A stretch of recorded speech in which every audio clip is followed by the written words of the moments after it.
Hello dear students and viewers, this is M. Kumar Sharma and I welcome all of you to my YouTube channel Grow Shine Classes पर मैं आपका बहुत बहुत स्वागत करता हूँ। आज की ये क्लास 12वीं क्लास के इशू ऑफ शेयर चैप्टर से है। बहुत ही important chapter issue of share और थोड़ा मुश्किल भी लगता है 12वीं के स्टूडेंट्स को। टर्म 1 का जो नवंबर दिसंबर में बोर्ड होने वाला है उसमें इशू ऑफ शेयर जो है 12 नंबर का चैप्टर है। इट कंसिस्ट 12 मार्क्स, तो 40 में से 12 नंबर कोई कम तो होते नहीं है, इसलिए हमने सोचा इशू ऑफ शेयर के चैप्टर को लाइन पे लगाया जाए। वैसे मैं एडमिशन ऑफ अ पार्टनर आपको करवाना चाहता था, उससे पहले इशू ऑफ शेयर का एक चैप्टर है और आज एक पर्टिकुलर क्वेश्चन है which I have created for the students और इट इज कंसिस्टिंग बहुत सारी चीज एक साथ ये कंसिस्ट करता है। इसमें आपका सिक्योरिटी प्रीमियम रिजर्व है, इसमें ओवर सब्सक्रिप्शन है, इसमें कॉल्स इन एरियर है, इसमें कॉल्स पेड इन एडवांस है और इसमें issue of shares for other than cash है। तो 4-5 चीजें इस चैप्टर में आपके लिए हैं। अब यहां पे क्वेश्चन में आपको बता दूं कि कंपनी के टोटल 5 लाख शेयर्स हैं और एक शेयर करीब 10 रुपए का है। इस प्रकार से पूरा शेयर कैपिटल कंपनी का जो ऑथोराइज कैपिटल है वो 50 लाख रुपए हो गया। कंपनी का नाम स्मार्ट हार्डवर्क लिमिटेड कंपनी है और इसका 50 लाख मैंने जैसा कि कहा ऑथोराइज शेयर कैपिटल है। 5 लाख शेयर्स में से कंपनी 1 लाख शेयर्स किसी जेके बिल्डर नाम के बिल्डर को इश्यू करती है बिल्डिंग परचेज करने के एवज में, और जो शेयर 1 लाख शेयर इश्यू किए गए जेके बिल्डर्स को, इनको 40% के प्रीमियम पर शेयर इश्यू किए गए हैं। इसका मतलब शेयर 10 रुपए का नहीं बल्कि 14 रुपीज का हो जाएगा, 14 रुपए का एक शेयर हो जाएगा। सबसे बड़ी बात मैं आपको एक बात बताना चाहूंगा सभी स्टूडेंट्स को जो इश्यू ऑफ शेयर्स कर रहे हैं, आप एक खास चीज नोटिस कीजिएगा कि जब भी आपको परसेंटेजेस कैलकुलेट करनी हो तो सारी की सारी परसेंटेजेस पार वैल्यू पे कैलकुलेट की जाती हैं। पार वैल्यू बोले तो फेस वैल्यू। मार्केट में किसी शेयर का कुछ भी मिल सकता है, लेकिन उसके मुख पर जो छपा हुआ है वो पार वैल्यू होता है, फेस वैल्यू। फेस वैल्यू से अगर शेयर ऊपर में इश्यू हो जाए तो then share will be called issued at premium, then share will be considered issued at premium. और अगर शेयर जो पार वैल्यू से कम में इश्यू किया जाता है तो समझ लो शेयर डिस्काउंट पे इश्यू किया गया है। तो इस क्वेश्चन में इसके बाद कंपनी ने करीब 3 लाख शेयर्स पब्लिक को भी इश्यू किए हैं। एक शेयर 10 रुपए का है, पब्लिक को भी 40% प्रीमियम पर ही इश्यू करना है, यानी 10 रुपए जो पार वैल्यू है उसी पे आप सारे परसेंटेजेस कैलकुलेट करोगे और 10 रुपए का 40% 4 रुपीज होता है। इसका मतलब शेयर जो है 14 रुपए में इश्यू होगा। तो आइए देखते हैं एंट्रीज किस प्रकार से करनी है। ऑथोराइज कैपिटल कंपनी का 5 लाख शेयर्स हो गया, 3 लाख शेयर्स इश्यू होने हैं पब्लिक को और 1 लाख शेयर्स इश्यू होने हैं वेंडर को। तो डियर स्टूडेंट, सबसे पहले कोशिश करते हैं ये जानने की कि जब शेयर्स अदर देन कैश के लिए इश्यू किया जाता है, मतलब कैश के लिए शेयर इश्यू नहीं किया जाता बल्कि किसी एसेट्स को खरीदने के लिए किया जाता है, तो क्या जर्नल एंट्रीज होती हैं। सबसे पहले आप लोग लिखेंगे शुरुआत में books of smart hard work limited company. इस कंपनी की बुक्स में आप जर्नल एंट्रीज कर रहे हैं और आप लिखेंगे जर्नल एंट्रीज।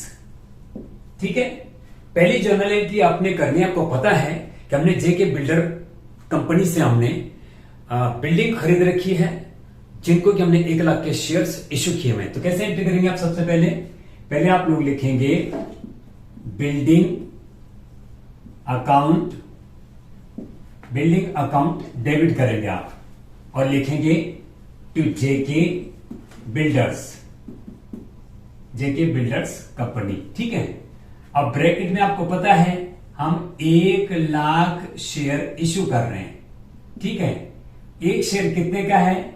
वैसे तो 10 का है, मगर प्रीमियम लगा के 14 रुपीज का हो जाएगा, क्योंकि 40% प्रीमियम है। 10 रुपए का 40% 4 रुपीज होता है, तो 14 रुपए का एक शेयर हो गया। मतलब मनी वैल्यू, फेस वैल्यू तो 10 रुपए है, मगर मनी वैल्यू 14 रुपीज हो गया। तो 1 लाख को आप 14 से डिवाइड इंटू करेंगे तो ये 14 लाख की आपने, इसका मतलब बिल्डिंग खरीदी है। कितने की खरीदी है? 14 लाख की। ठीक है बच्चों, ये आपकी जर्नल एंट्री की जब आप बिल्डिंग खरीदते हैं जेके बिल्डर से। अब इसकी नरेशन क्या लिखेंगे? Being building bought from JK builders. ये being building bought costing rupees 14 lakh from JK builders. ठीक है बच्चों। इसके बाद क्या करना आपने? इसी कंपनी को शेयर्स इश्यू करने हैं। इसी कंपनी को क्या करना है आपने? शेयर इश्यू करने हैं। तो आप क्या एंट्री लिखोगे? उस दिन जेके बिल्डर अकाउंट डेबिट हो जाएगा और टू आपके यहां से शेयर कैपिटल क्रेडिट हो जाएगी। To share capital account. JK builder आप जानते हैं 1 लाख के शेयर्स थे। वंस अगेन 14 रुपीज का एक शेयर है एक किस्म से, और 14 लाख रुपीज का आपका ये बिल्डिंग हो गया। मगर शेयर कैपिटल में याद रखिएगा, शेयर कैपिटल में सिर्फ और सिर्फ पार वैल्यू आएगी, उसमें प्रीमियम मत जोड़िएगा। प्रीमियम अलग से लिखेंगे आप, ये बात ध्यान रखिएगा। और यहां पे आपके 1 लाख शेयर्स हैं। 1 लाख शेयर्स पे 4 रुपए के साथ 1 लाख शेयर पे आपको पार वैल्यू लिखनी है। शेयर कैपिटल में 10 रुपए का पार वैल्यू है, ये 10 लाख हो जाएगा बच्चों। It will be 10 lakh rupees. लेकिन अब टैली नहीं हो रहा है, ऊपर 40 लाख नीचे 10 लाख, तो नीचे लिखेंगे बाकी to security premium reserve account. ठीक है बच्चों, ये कैसे आएगा? 1 लाख शेयर्स इंटू 4 रुपए के हिसाब से ये 4 लाख हो जाएगा। ठीक है। अब देखो टैली हो गया है, ऊपर भी 14 लाख नीचे भी 14 लाख क्रेडिट में। और नरेशन लिखेंगे being 1 lakh shares issued to the vendor at a premium of 4 rupees. और अब you can just write being 1 lakh shares issued to the vendor at a premium of 40%। So ये हो गया हमारा। इसके बाद अब हम बात करेंगे पब्लिक की। तो यहां तक मुझे उम्मीद है आपको समझ में आ गया होगा। इसके बाद हम बात करेंगे पब्लिक की। हमने सारे शेयर कोई वेंडर को नहीं इश्यू कर दिए, बाकी आप देखिए कैसा करना है उसको समझने की कोशिश कीजिएगा। अभी क्वेश्चन आपके सामने है। बाकी ये तो हमने सिर्फ वेंडर से रिलेटेड एंट्रीज करवाई आपको। इसके बाद हम आपको एक चीज बताते हैं यहां पे कि क्वेश्चन प्रॉपर समझिएगा। यहां पे पहले 2 कॉलम, अब रफ में लिखना। ये जो पहले 2 कॉलम है बच्चों, ये शेयर्स के लिए हैं। इसमें अप्लाइड शेयर हैं, इसमें अलॉटेड शेयर हैं। हम पब्लिक की बात कर रहे हैं।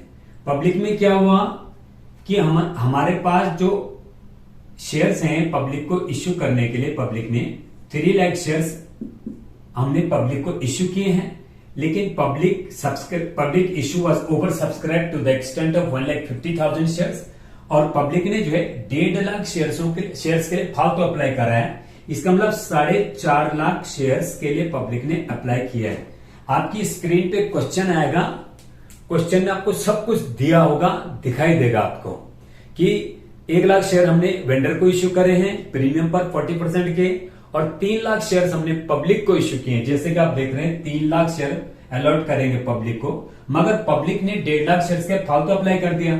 तो उसको कैसे करना है उसमें लिखा हुआ है क्वेश्चन ने कि इधर से 50,000 शेयर्स को तो कुछ भी नहीं दिया, नील दिया, और बाकी बचा यहां पे कितना, इधर से 4 लाख बच जाएगा। 4 लाख एप्लीकेंट्स को हमने क्या दिया, प्रोराटा बेसिस पे हमने 3 लाख शेयर्स दे दिए। ये क्लियर हो रहा है आपको? यहां पर आपने दिखाना है प्रोराटा बेसिस का मतलब होता है 4:3, ये रेशो आ जाएगा। 4:3 का मतलब जिन्होंने 4 के लिए अप्लाई किया, for each 4 shares we are allotting only 3 shares, ये हुआ 4:3। इस रेशियो से ये पता लग जाता है कि किस शेयर होल्डर्स को कितने शेयर्स मिले होंगे। दूसरी बात, उसके बाद सारे कॉलम आपके रुपीस के होंगे। ये रुपीस का कॉलम है, इसको कहेंगे तरोवा करके, total amount received on application, total amount due on allotment, total amount due on application, ठीक है, और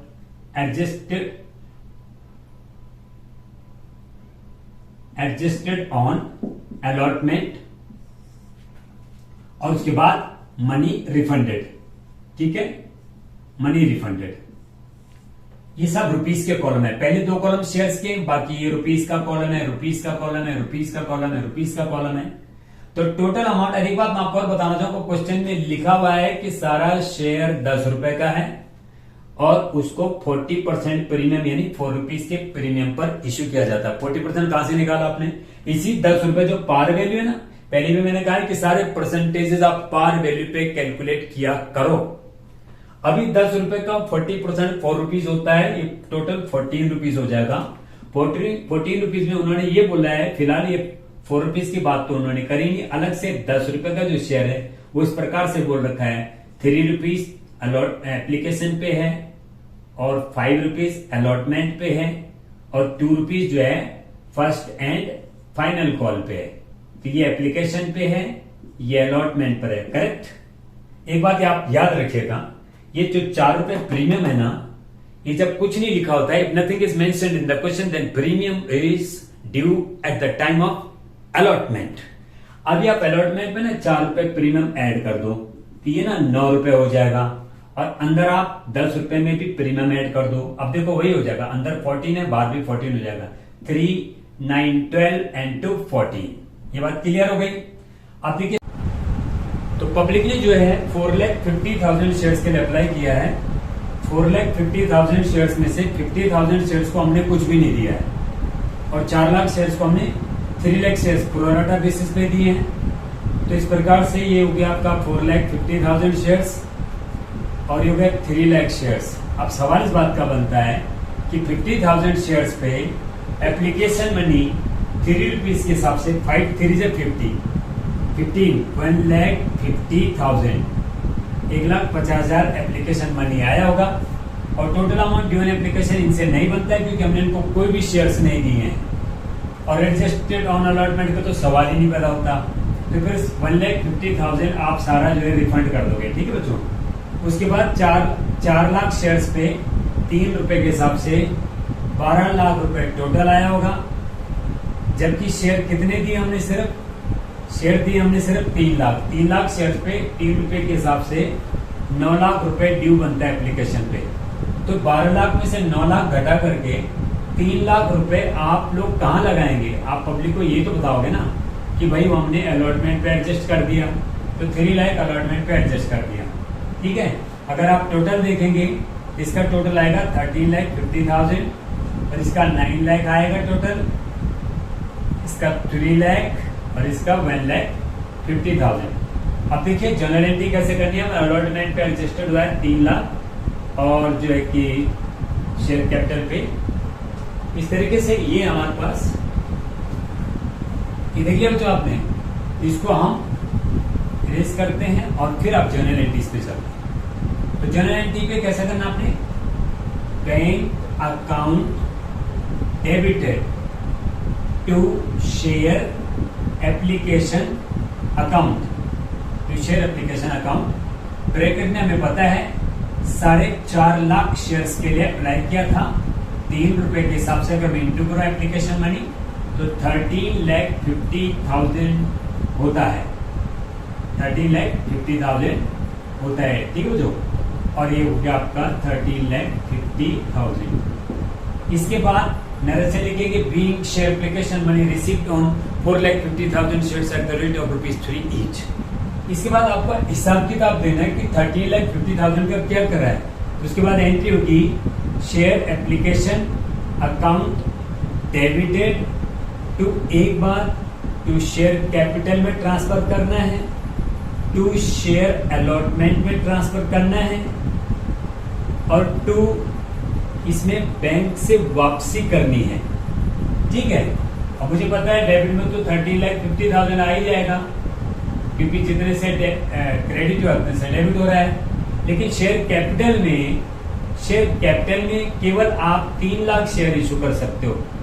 3 lakh shares into 3 lakh rupees application money है, ये 9 लाख हो गया है।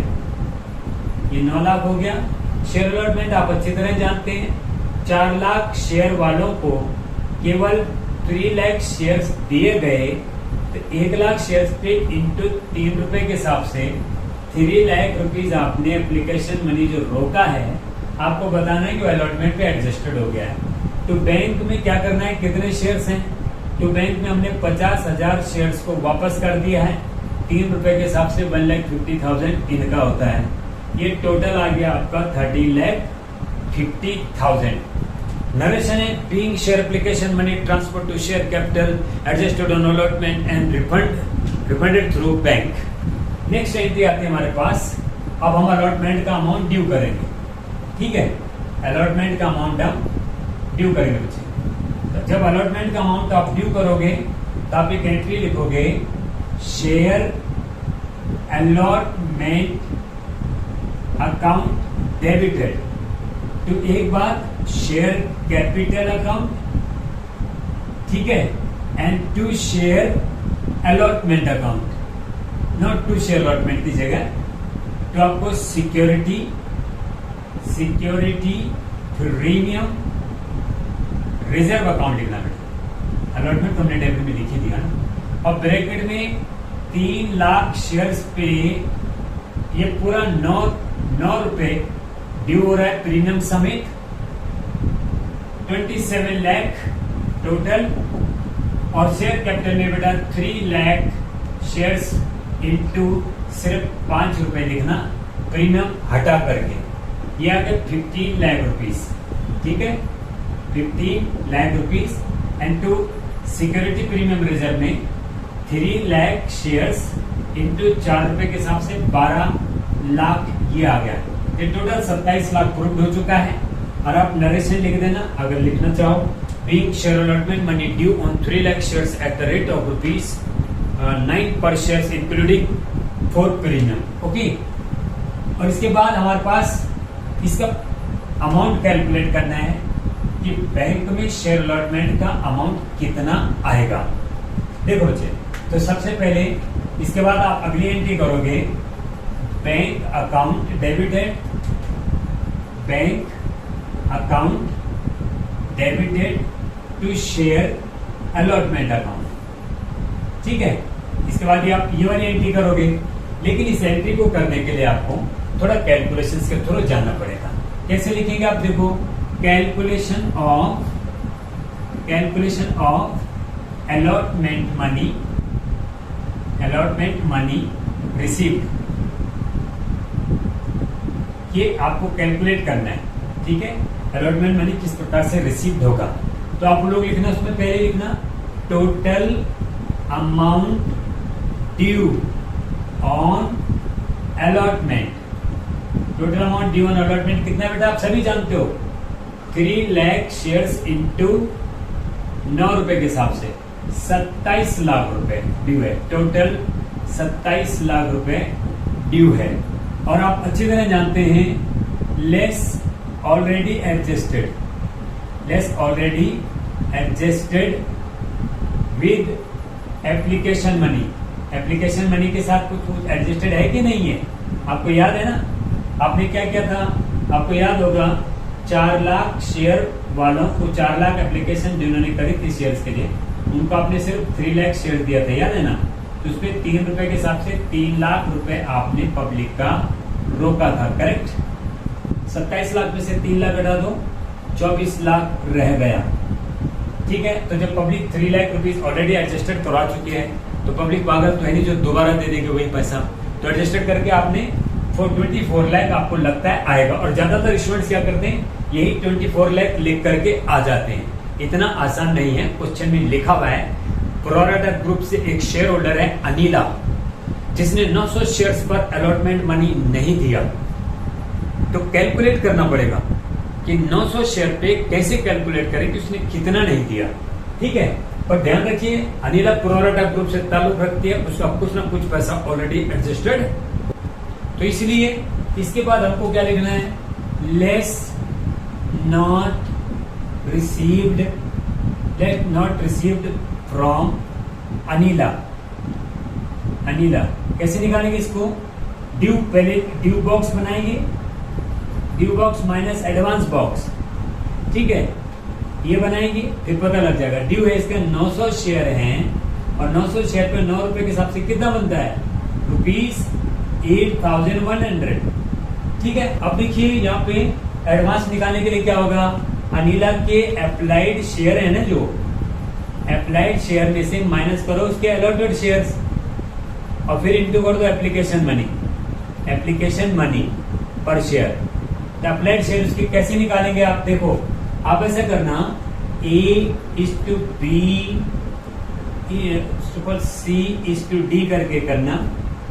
A फॉर अप्लाइड है ना, अप्लाइड क्या है कि चार शेयर्स, चार वाले को कितने शेयर मिले प्रोराटा ग्रुप में, 3 शेयर मिले हैं। ठीक है ना, तो इसने कितने शेयर के लिए अप्लाई किया होगा हमको पता नहीं है, तो इसको मिले कितने हमको पता, 900 मिले हैं। तो कुल मिला के 4/3 इज इक्वल टू x/900। तो x की वैल्यू आ जाएगी आपके सामने 1200 शेयर्स। इसका मतलब इस शेयर होल्डर ने 1200 शेयर्स के लिए अप्लाई किया है। ठीक है, कैसे करेंगे आप, तो 1200 शेयर में से आप 900 शेयर माइनस करके बाहर इनटू एप्लीकेशन मनी लिख दो 3 रुपए के हिसाब से। इसका 900 रुपए जो है एडवांस आया है, कुल मिला के इसका 900 रुपए एडवांस आया। तो 8,100 में से 900 माइनस करो, इसका आगे आपका 7,200 आपको माइनस करना है। इसने 7,200 ऐसे करके माइनस करो। ठीक है, इस पर इधर से 8 आ गया, 0 आ गया और 2 आ गया और फिर 9 आ गया और 3 आ गया और 2 आ गया, 23,92,800 आएगा। ठीक है, then it will become 24 lakh, ये आएगा अमाउंट। इसके बाद क्या करना है आपको, ये अमाउंट ऊपर लिख देना है। Bank account debited to share allotment है ना, 23,92,800, 23,92,800 आ गया। डन। इसके बाद बेटा आपको बाकी एंट्रीज करनी है, बाकी आपको और इसी समय आप एक काम और कीजिएगा, इसी समय अलॉटमेंट के टाइम में किसी शेयर होल्डर ने आपको एडवांस भी दे दिया था। यानी बैंक अकाउंट डेबिटेड कुबेर नाम का शेयर होल्डर है, क्वेश्चन में दिया हुआ है। कुबेर ने 1000 शेयर्स पे फाइनल कॉल का जो 2 रुपए है वो दे दिया एडवांस में अलॉटमेंट के टाइम में। इसको लिखेंगे हम calls paid in advance account. ठीक है बच्चों, ये 2000 रुपए आपको लिखना है, 2000। ठीक है, बिल्कुल क्लियर लिखिएगा। और इसके बाद share first and final call account debit होगा टू शेयर कैपिटल करके। और हमें पता है हमारे पास शेयर सिर्फ 3 लाख हैं, 3 लाख शेयर इंटू 2 रुपए के हिसाब से 6 लाख बनता है, ये 6 लाख। ठीक है, और आप नरेशन लिखेंगे, being share first and final call money due on 3 lakh shares at the rate of ₹2 पर शेयर। इसके बाद आप अगली एंट्री लिखेंगे, and this is the final entry of this question, कि आप अगली एंट्री लिखेंगे बैंक अकाउंट डेबिटेड एक बार। ठीक है, calls in arrear account debited 2 बार, calls paid in advance account debited 3 बार, और to share first and final call account 4 बार। 4 बार तो में खत्म है।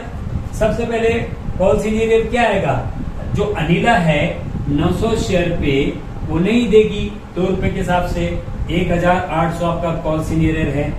और कॉल्स पेड इन एडवांस किसी ने एडवांस दे दिया था तो वो क्यों देगा, उसकी जगह आप कॉल्स पेड इन एडवांस को डेबिट करेंगे।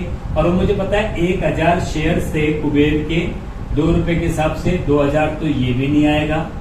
ठीक है, और कितना आएगा आप अच्छी तरह जानते हैं। शेयर फाइनल कॉल में क्रेडिट कितना करेंगे हम, पता है आपको, 3 लाख शेयर पे 3 लाख शेयर पे 3 लाख शेयर पे 6 लाख 3 लाख शेयर पे 6 लाख 6 लाख में से आप क्या लगता है कितना नहीं आएगा? कितना नहीं आएगा? 900 शेयर पे नहीं आएगा और 1000 शेयर पे नहीं आएगा। ठीक है, तो कुल मिला के 3800 नहीं आएगा। 6 लाख में से आप 3000 घटाओ, 6 लाख में से 3000 घटाओ 5,97,000 और 800 और घटाओ तो 5,96,200। तो बैंक में आएगा 5,96,200। So this was all about ESOP share. Next time हम आपको इसका 4 फीचर सेगमेंट लेकर के आएंगे नेक्स्ट वीडियो में। अगर आपने चैनल को सब्सक्राइब नहीं किया तो प्लीज चैनल को सब्सक्राइब कर दीजिएगा। Till then take care, bye bye.